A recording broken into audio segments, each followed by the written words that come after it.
Hi, welcome y'all to this week's PSSA. We're going to be going over the First Amendment. So y'all feel free to talk over the topic.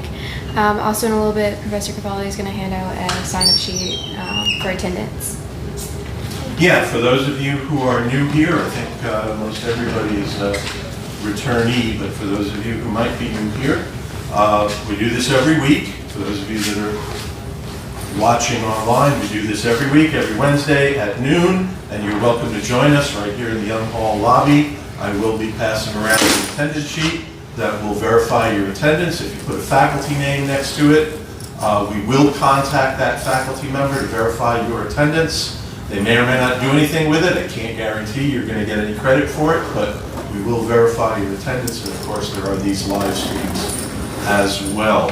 So, what about the First Amendment? And I should say that we are in a sense beginning what might be a campus-wide dialogue on the First Amendment. First Amendment freedoms that's going to carry over into next year, into Constitution Day next year.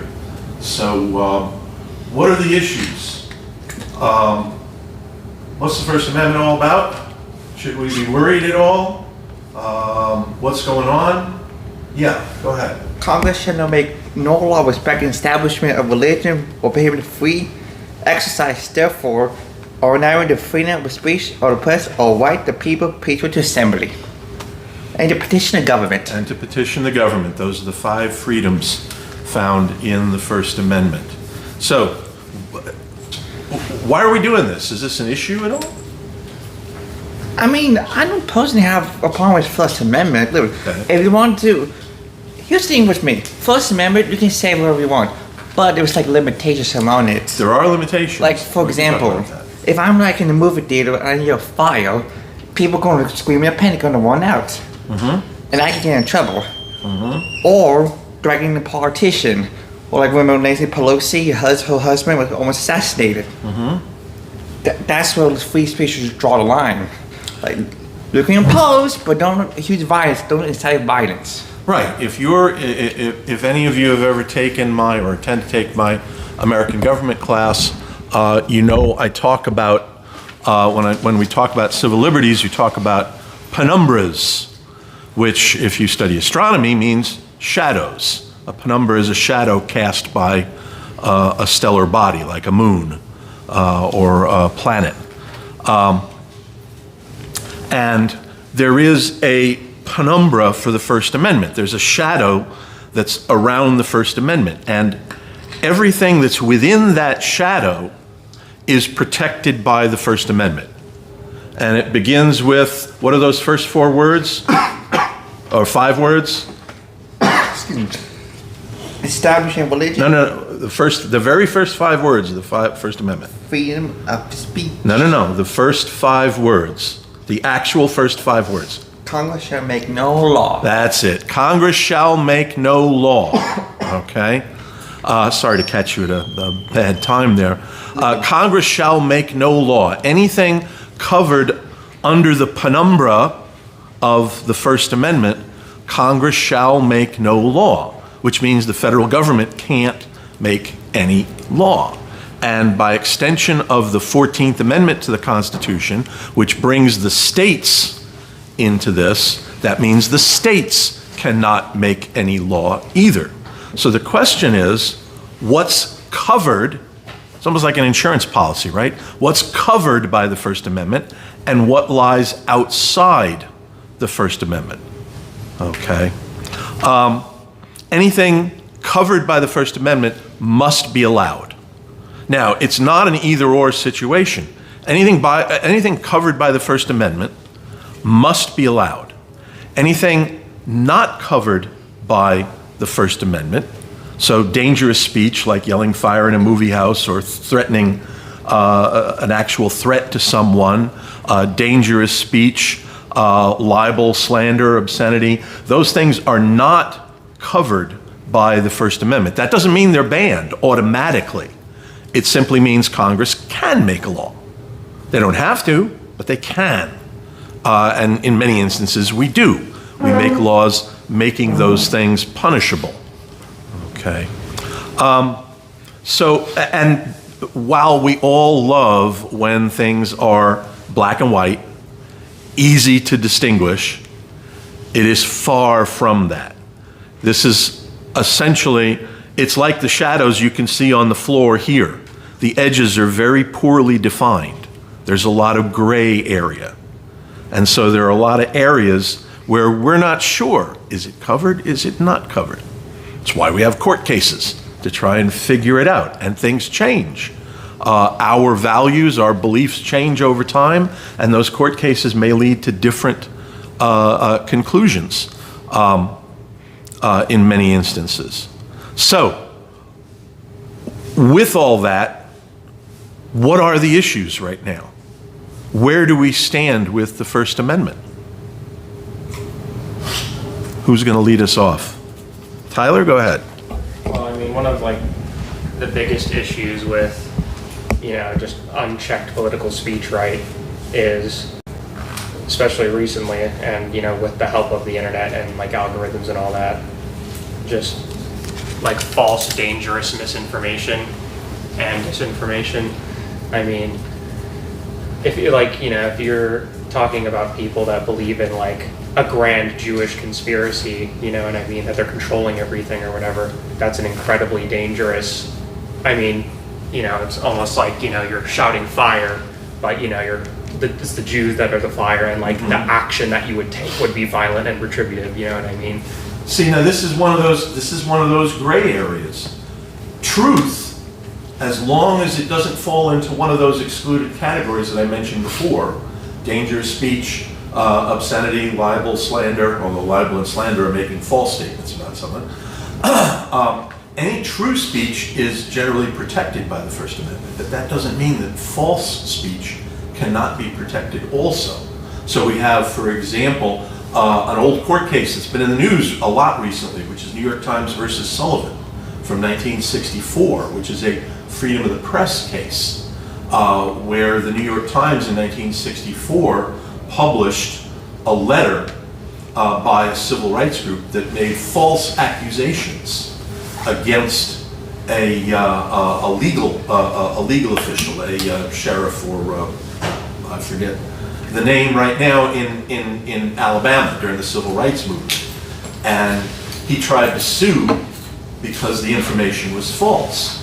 And he tried to sue the New York Times. And the case was, he eventually lost the case because the New York Times, the court said, the First Amendment essentially gives the press the right to cover public officials, what people think about public officials. And the fact that it is simply wrong is not enough to allow a lawsuit. It would have to be deliberate. They talked about being malicious, reckless. And so simply being wrong, something simply being false because it's wrong, is not enough to evade First Amendment protections. So there may be some disinformation. Yes, we are inundated with disinformation now. There might be some, I think maybe the distinction, and maybe you guys can talk about this, the distinction is between disinformation and misinformation. Information that just kind of happens to be wrong can still be protected by the First Amendment. Is information, or should information that is deliberately misleading be protected by the First Amendment? And if so, can we always determine whether it's deliberately misleading? What do you think? That's a lot to digest, I know, but go ahead. Well, I guess it really comes down to why in society do we believe that freedom of speech is important? What are we getting out of it by saying this is something that we're going to maintain and protect? Why is it important? And going beyond just because the Constitution says so, the founding fathers said so. Okay, but why? Why in a democracy would this be important? And a lot of people place the good ideas will rise to the top. It's the marketplace of ideas, and the truth has you know, kind of there's the idea that the truth has like some kind of inherent value to it, that if the people would simply hear the truth, they would, you know, be like, oh yeah, that's true. But like, that's kind of a naive misunderstanding, because the truth is often boring and like eventful. So, you know, oh, what, how did this big thing COVID happen that like, you know, like cooped you up in your room for like however many years? Oh, some guy just like accidentally like let it out of the lab. Like, oops, that's it. And that was all it was. It was just an accident. Like the narrative, you know, for such a big event, like one small accident, the narrative like there's like a narrative imbalance there that is inherently unsatisfying. So being like, oh, the Chinese deliberately created a weapon to like use against us is more narratively balanced for how, you know, powerful like the COVID like impacted your life versus, so like the truth, so the lie is actually typically more attractive than the truth. Are opinions covered by the First Amendment? Yeah, it's freedom of If they are wrong or misinformed? Yeah. So if people, so people can say that, oh, it's all a big conspiracy, whatever it might be. If they lack information, as long as it doesn't fall into one of those other categories, dangerous speech or obscenity or libel or slander, then opinions, even if they're unfounded, even if they might be objectively wrong to lots of other people, would still be protected by the First Amendment. And my question is like, is that level of freedom, like, is that good? You know what I mean? Mm-hmm. I'm saying like, I'm not just gonna say like, oh, the First Amendment, it's been there for 100 years. I'm just gonna automatically agree with it. I'm saying, like, why in today with modern context, modern, like, you know, we see the direction, you know, the country is going. You know, we see the rise of radicalism and its attribution to like that misinformation. Can democracy survive this like total, like absolute, like all opinions are allowed no matter what? You know what I mean? Because like, I mean, if you're thinking about democracy, the idea would be the first rule of democracy is that you can't vote to end democracy. You know what I mean? Like that would kind of be like the logical like self-preservation of democracy, that you can never end it. And the First Amendment might, you know, in its current interpretation, allow for its own ending. You know what I mean? Now that's an interesting point. Should we change it in any way? The other point that I was going to bring up, and this might as well be a good time, is the First Amendment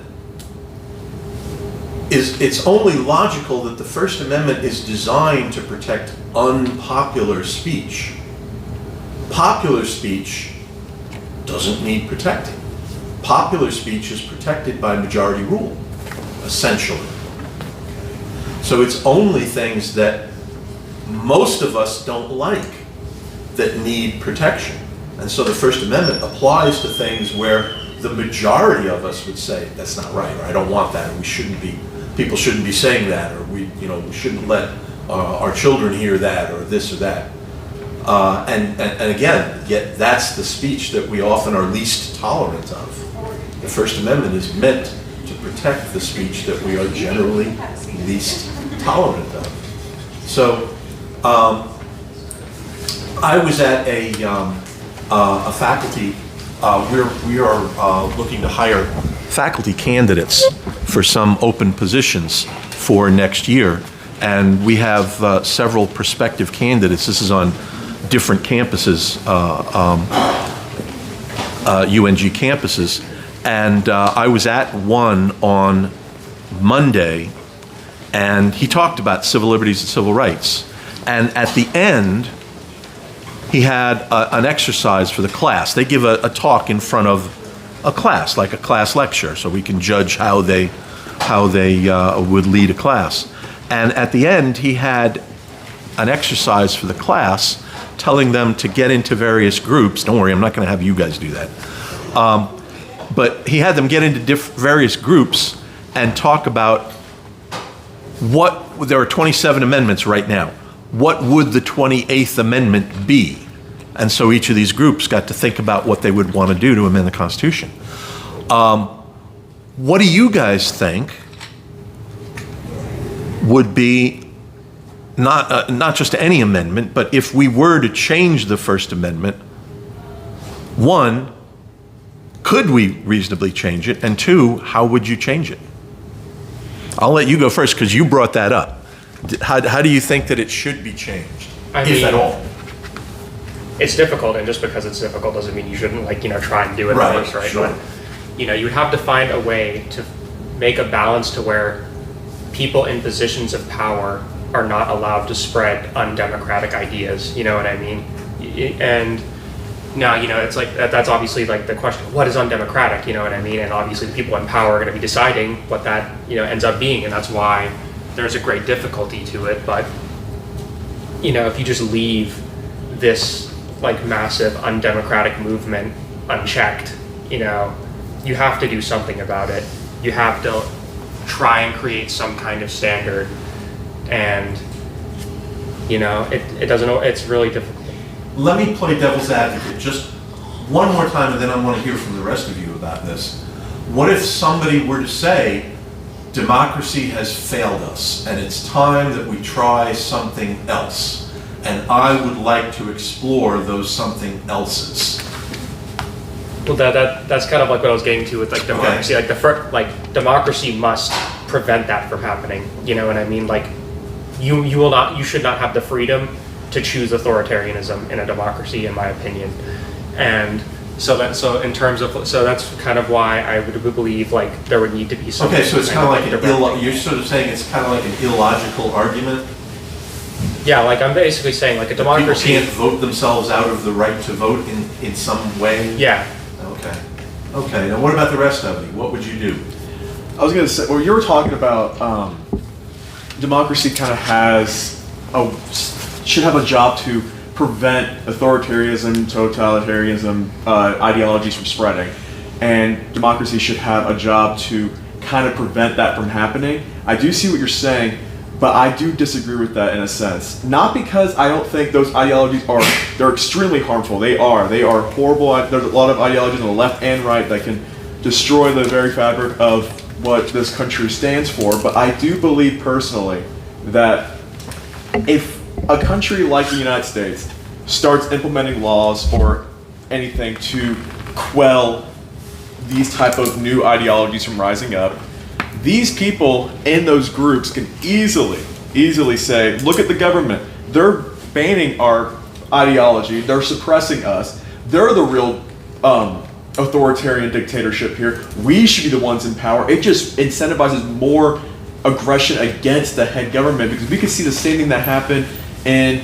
Germany before Hitler took in power with, I forget what his name, I forget, Hindenburg or something, where there was a lot of power in Germany that were trying to suppress Hitler's and the Nazi parties from rising, and in turn, it made a lot of people look at the Nazi party and be like, look, they're the ones trying to suppress them.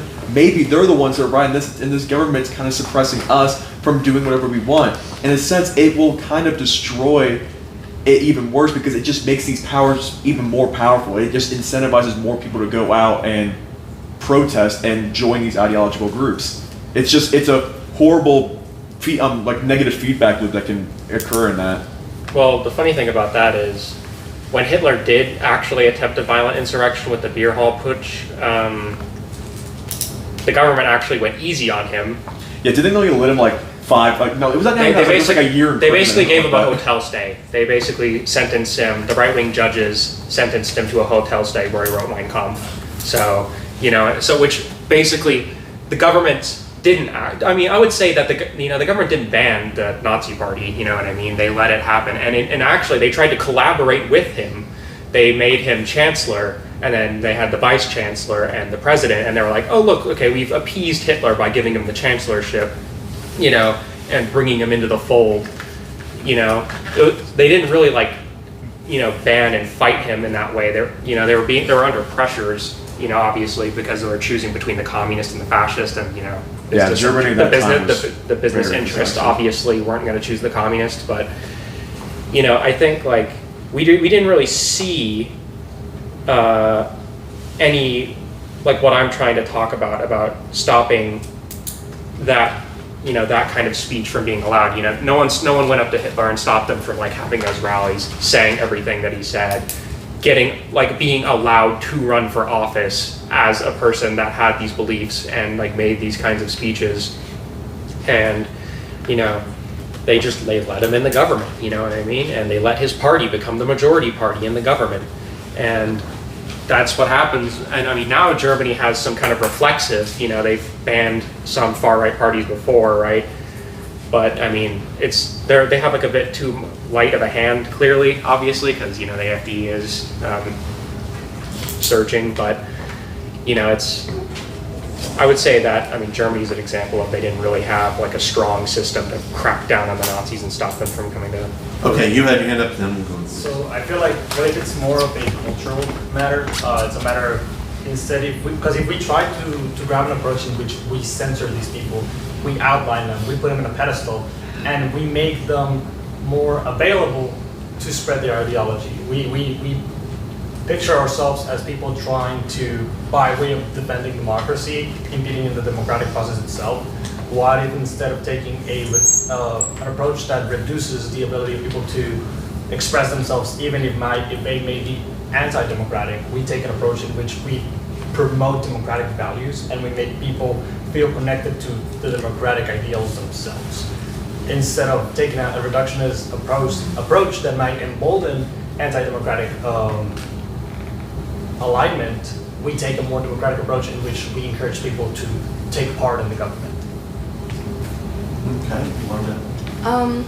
I wanted to go back to Germany for a second. With I don't know if it like happened recently, but I know that there's a lot of issues with like freedom of speech in Germany, with how they're kind of like, if you kind of hurt my feelings, then like you kind of go to prison, and like just stuff like that with like online things. I know that I like watched, I think, a 60-minute thing on it. They did a whole but with those kinds of issues, like where would the threshold end? Like if we made all like, oh well, this opinion is wrong, so like you go to prison now, and then it just keeps snowballing into like, well, now I don't really like how you like I didn't like the way you looked at me today, and then it's just like it just keeps snowballing. So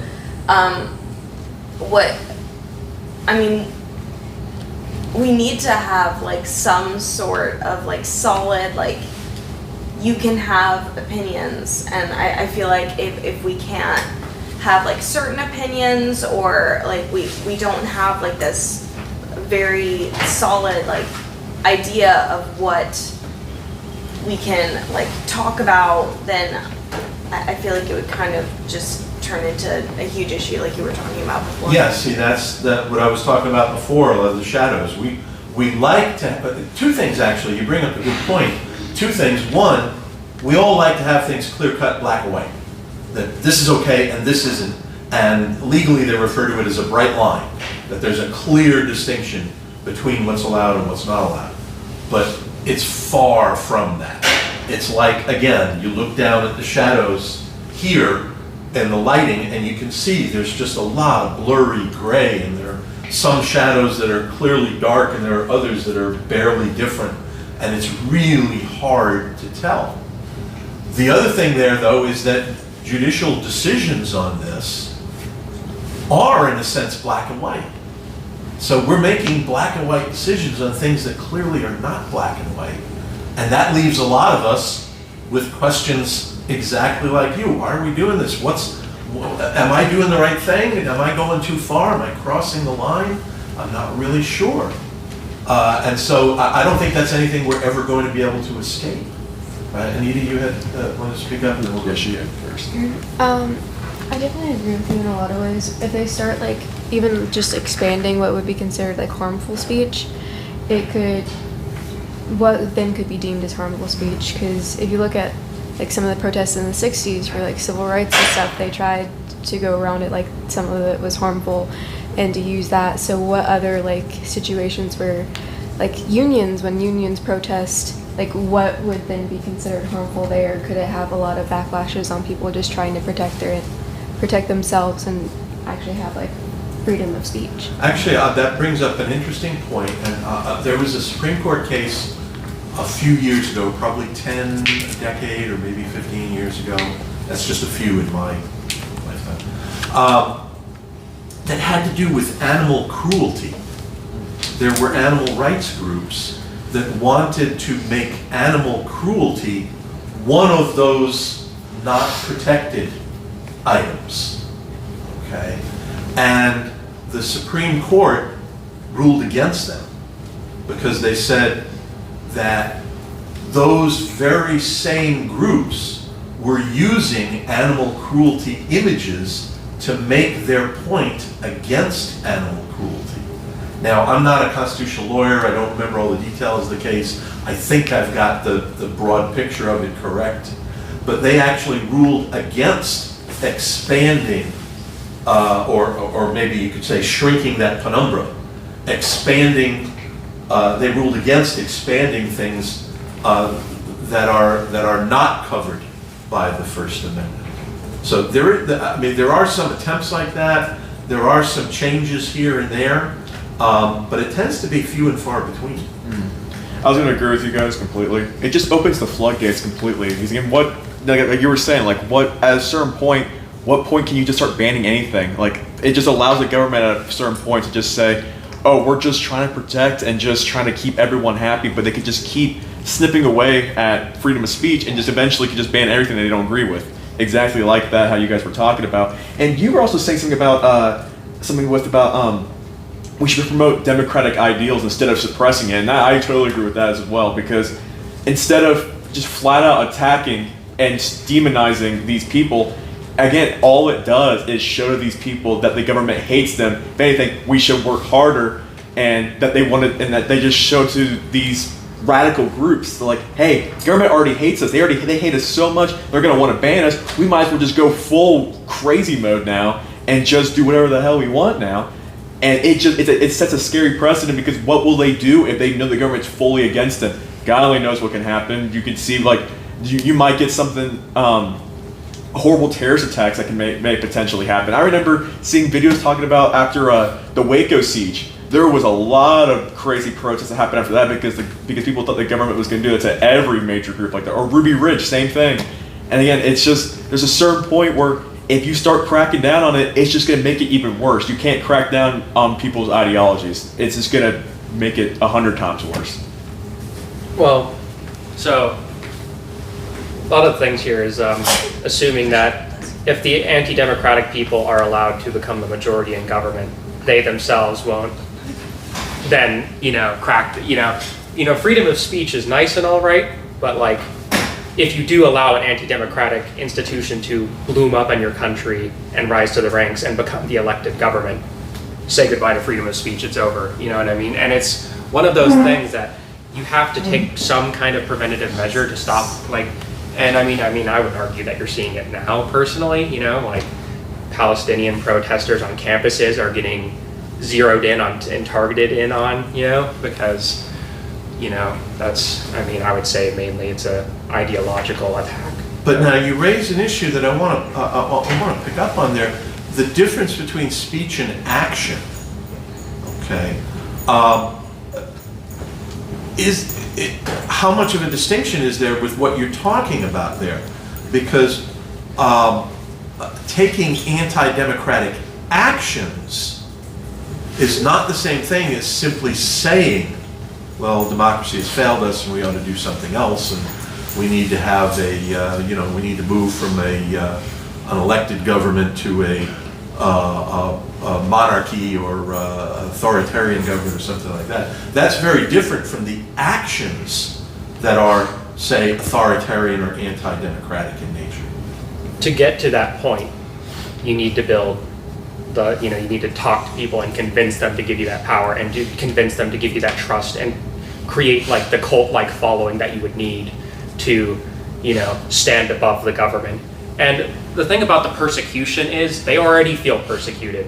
That's their entire complex. They believe, right, a fictionalized shadow government already oppresses them, you know what I mean? The deep state. Yes. Yeah. They see oppression everywhere. There is no neo-Nazis are already going out and shooting up malls and stuff, you know what I mean? So it's not like it's not like they aren't already under the delusion that they are like incredibly oppressed. It is a fiction that that is like central to the conspiracist thinking. There is not a single conspiracy theorist in the world that doesn't believe that they are oppressed. You know what I mean? That's like the whole point. It's their weird struggle between good and evil that they simplify and flatten the world into. But so I mean, and it almost feels like defeatist. Like, well, if you try and stand up against them, then they'll get more powerful and defeat you. And then it's like, well, if you do nothing, they'll also get more powerful and then get elected into government. And I get the nice idea of touting the virtues of democracy and, inspiring a love in the people of democracy, but that would require you to change. I mean, let's ask this question. Why are people done with democracy? Like, why are people turning against democracy as it is right now? And I mean, I would probably argue that a lot of it has to do with like the uneven economic development of globalization. A lot of like new productivity is being made overseas and not here, which makes people upset that the government doesn't have an answer for that. You know what I mean? The economy is growing, but your life isn't getting any better. So you're like, how is this disconnect happening? I'm mad at democracy. It has failed me. And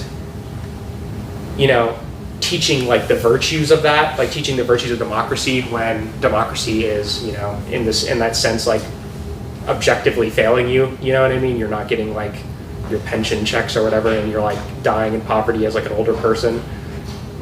The virtue of democracy is not going to translate to you. Well, let me play again a little bit of a devil's advocate, and then we'll go back. I think it was you first, and then you guys can fight it out.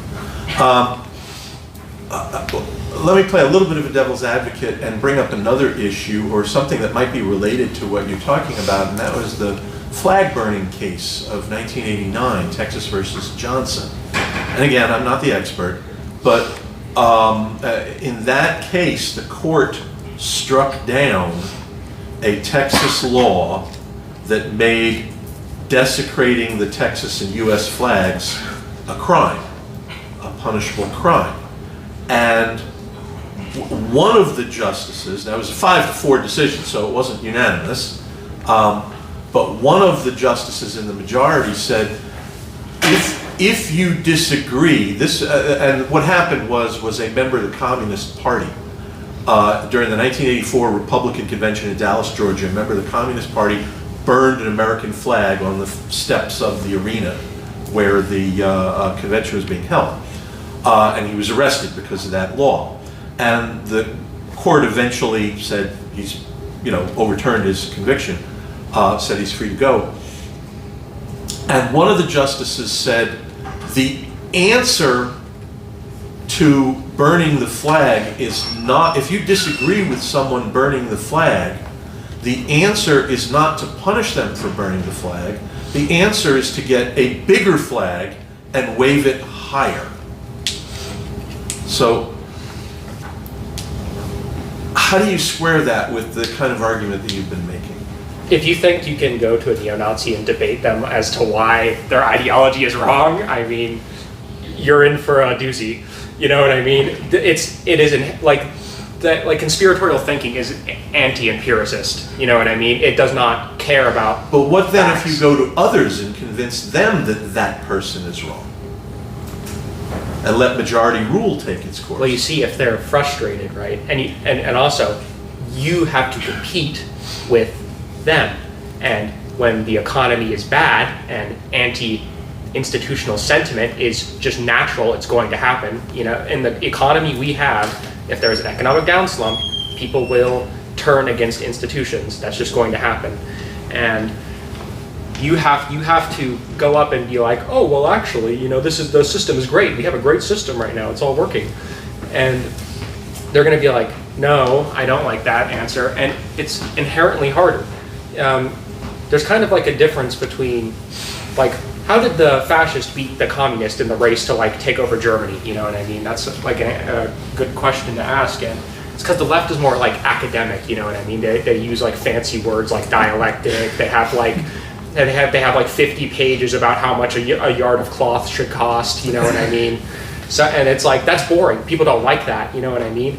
But Hitler can get up there and scream about the blood of the country and, you know, all this unsubstantiated nonsense about loving Germany and like this abstract concept of Germany. They will always win in that sense because there's facts and logic, which is inherently boring to people, and sensationalist, nationalist ranting, which is inherently easier to Populist digest. rhetoric, right? Yeah. Yeah, okay. Did you want to? Yeah. I'm going to say two things. I was going to go back to the first thing you were saying about the deep state and how a lot of people think that already they're feeling oppressed in general. And I do agree with that. A lot of people do genuinely believe that. But all I was going to say simply is this. If they're already thinking that they're being oppressed by a shadow government or just a normal government in general, and they're already acting the way that they are now, again, can you imagine what would happen if they genuinely start cracking down on these people? Then it's over at that point. I do think genuinely if the government tried cracking down on this group and they already believe that they're already being cracked down and now they're having full-on evidence that's happening, that's full civil war right there. That's the end of U.S. democracy in general because now it's just war.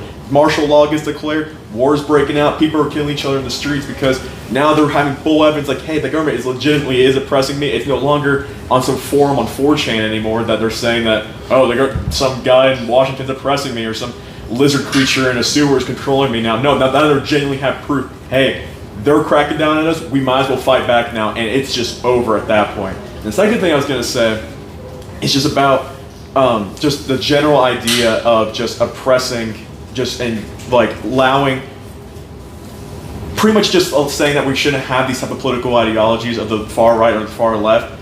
I do think personally, as a democratic country, as a democratic ideology in general, in times of strife and in times of bad crises and everything, it is the opportunity of a democracy that you can vote for whoever you want. I know that there are probably people out there who would vote for a Nazi party if it did exist, and that's a horrible thing, but it is your right as in a democracy to vote for that person because in a democracy you can vote for whoever it wants. If you start banning parties just because you don't like them, at what point do you just become the new tyrannical government because you're not allowing anyone that disagrees with you or has similar or ideological differences between that? And what point do you cross that line as well? I want to get to these people here, but did you want to respond to that briefly? I mean, just like briefly. Briefly, yeah. Like you keep like doing like you keep doing like the what happens if we do this, but like I'm saying the counterfactual, which is like what happens if we don't do anything about it. Yeah, you no, know what I mean? completely see what And I mean, you're saying. there's a lot more historical evidence of like just letting the fascists go unchecked, and then Mussolini marches on Parliament, and then letting the fascists go unchecked, and then they just like take over the German Parliament building, and it's like I haven't seen an example of a country that tried to like Germany now, you know what I mean? I haven't seen Germany putting these like free speech restrictions turn into like Nazi Germany yet, from that going that direction versus them not doing anything and then literally becoming Nazi Germany. Okay, Anita, did you want to? Oh, no, I was just pointing that. Okay, go ahead. I just wanted to point out that, well, we're doing something about it now. I mean, we're not claiming for an action. We're not claiming for something that we should just stand by and see these people just walk away. It is true that if we come and we start being confrontational with these people, we'll just push them and back them into a corner. But if you believe something and someone comes and attacks you, you're most likely not going to back down because we are humans and we have pride. And even if we're wrong, we're going to double down because goddamn it, I'm right. I have my right to be wrong. And I'm not going to admit I'm wrong. So it happens. But the thing is, we must not reduce the approaches they have, because then we give them leeway, as you were saying, and we give them actually something tangential that they can come into. Like not only just the theory, and you were completely right. The left is more academic and is more removed from the reality of the common Joe. So it is the duty of the leftist people, of the people in the academic to be and see themselves more involved in the life of the regular people and commenting to them and talking to them and getting them involved and showing them why the democratic process matters. And to your point, it is completely normal that whenever we're going through processes of transition or processes of hardships, we turn to something that is a comfortable answer. An answer is to just be like, oh, well, yes, it's because of the Jews, it's because of the black people or the Latinos, they're stealing the job. Because it's easier for you to believe that than just absolutely internalize that a lot of factors are going wrong and are turning into, the eggs being more expensive, gas being way more expensive. It is comfortable for you to go for the person that is reassuring you. And that's just what we do as people. Because it's harder to deal with a lot of variables and factors. But it is our duty as people to integrate and call other people and call to action and have civic movements that are not only in charge of just being in opposition, but being productive. Because while other people are integrating and chanting and as you were saying, neo-Nazis go around and talk to other white people and tell them, well, we're gonna do this for you. They're being proactive in their approach to gather more people. So should civic movements that promote democratic values. And I don't see that as just standing idly by. You need to have this counterforce of people promoting values that support ultimately the democratic process. It might not be that they're all on the same page, but they all agree that there should be a process by which they solve these discussions. Okay, yeah, go ahead. I wanted to bring up another point that you brought up with like the fascists versus the communists, like during Germany, like you brought up, and you guys are right, like the left is more academic and the right, like you said, is for more like, the average Joe. You brought up the point of them being academic first, so do you just think that we just shouldn't have a right wing, like a right party? Because I mean, where do you draw the line? Like,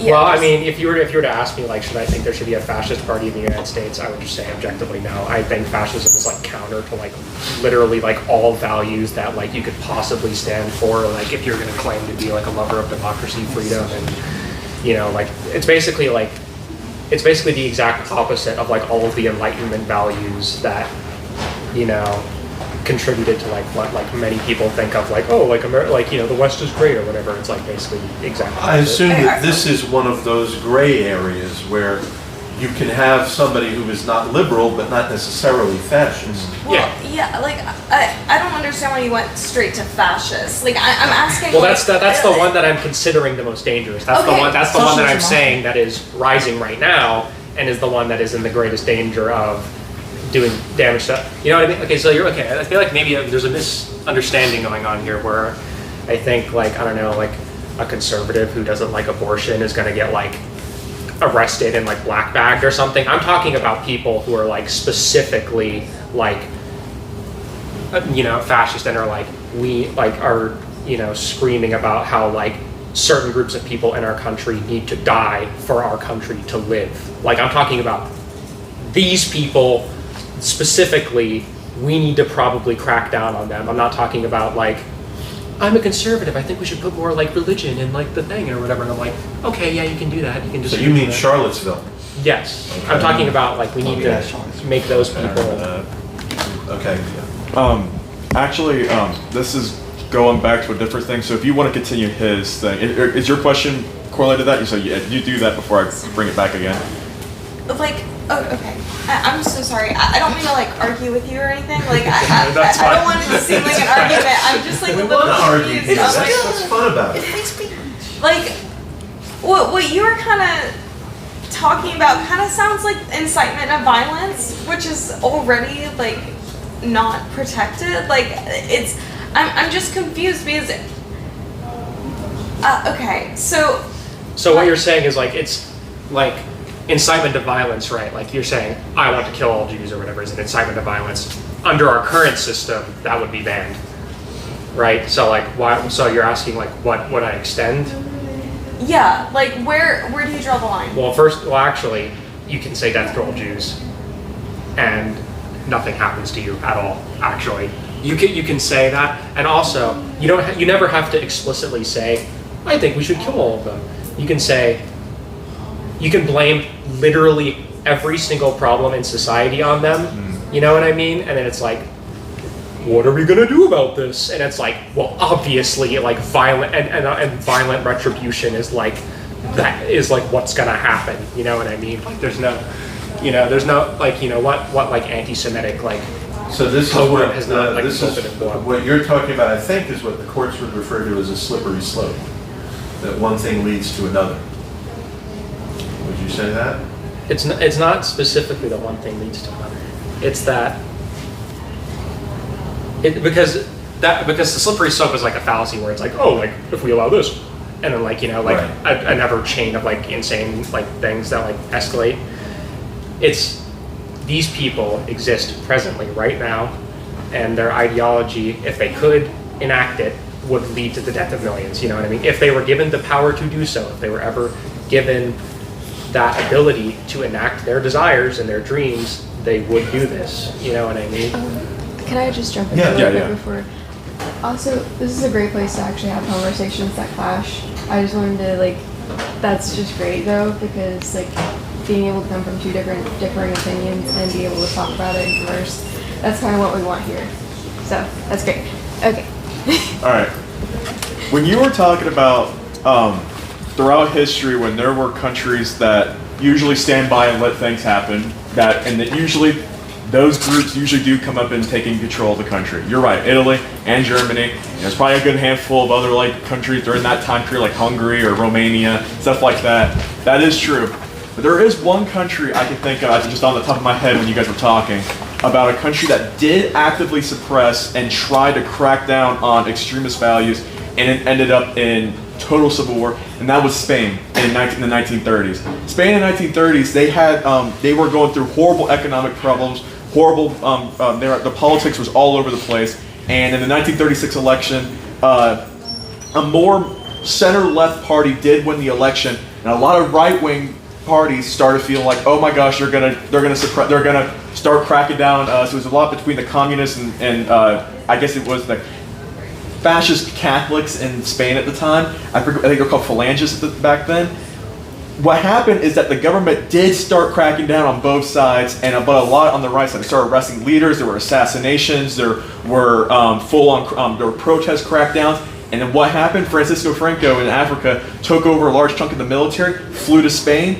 Civil war broke out, couped the government, war between the communists, anarchists, and democratic sides on the left, and then you had just the full-on fascist and Catholic and more right-wing ideology on the right. And guess what ended up winning the Civil War? The fascists anyway. And it still happened in that same exact standpoint. That even when cracking down, it doesn't even work out a lot of the time. There's still times where cracking down can still lead to the exact same outcome that not doing anything at the same time. Okay, Anita, you're going to get the last word because okay. believe it or not, we're already running out of time here. This has gone But by I'll kind of really like quick. jump in and like leave you guys with some like final things to like think about. Talking about like First Amendment, this is pretty prominent for college students at the moment because I know there's been like different talks about them limiting like freedom of speech on college campuses. So because we are limited in time, maybe just like kind of mull over like what is currently happening for college life. Also, next week we do not have a topic yet. If you guys have any ideas, we do have a group chat. You guys can like send topic ideas and stuff. And also, fairly soon we'll be going over like rosters for next semester on because we need people to like fill the like officer list. So Yes, if you are interested in being an officer, let us know right away. We really want to have and if any of you know SGA, we have to have 4 officers, president, vice president, reservations designee, and treasurer. We have to have those to get reauthorized. and we also have positions for representatives that can help during like student events and stuff, as well as if something like social media would be like in y'all's interest on helping us with, that would be awesome. Yes, please consider that. Thank you very much. Okay, we'll be here next week, same time, same place. Thank you all for coming.